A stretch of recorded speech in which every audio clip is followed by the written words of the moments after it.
नमस्कार मंडळी, मी सुषमा. स्वागत आहे तुमचं माझ्या पहिल्याच मिनी ब्लॉगमध्ये. तर आज ना खूपच थंडी पडली होती आमच्या इकडे, त्यामुळं असं पॅक करून झोपलं तर बरं वाटते, नाही तर खूप थंडी वाजते.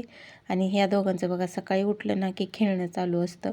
ह्यांना थंडी वाजत नाही बघा कशा प्रकारे बसलेत, आणि यांच्यात इतकी एनर्जी येते कुठून तेच मला आजपर्यंत कळलं नाही.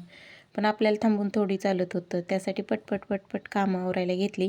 घर पारुसं काढलं आधी सगळं, आमच्या इथं पारुसं काढून नंतर अंघोळ वगैरे करून मस्त असा चहा घेतला. तर थंडीच्या दिवसात चहा घ्यायला कुणाला आवडणार नाही, असं कोणच नसणार आहे.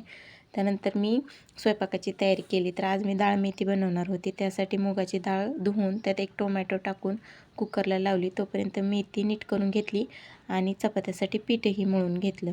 डाळ शिजली की लगेच तिला छान असं हटून मस्त अशी फोडणी देऊन डाळ मेथी तयार केली. बघा, झाली. खूप सोपी आहे ही डाळ मेथी, लगेच होते आणि छान पण लागते. जर तुमची मुलं मेथी खात नसेल तर तुम्ही अशा प्रकारे चारू शकता त्यांना.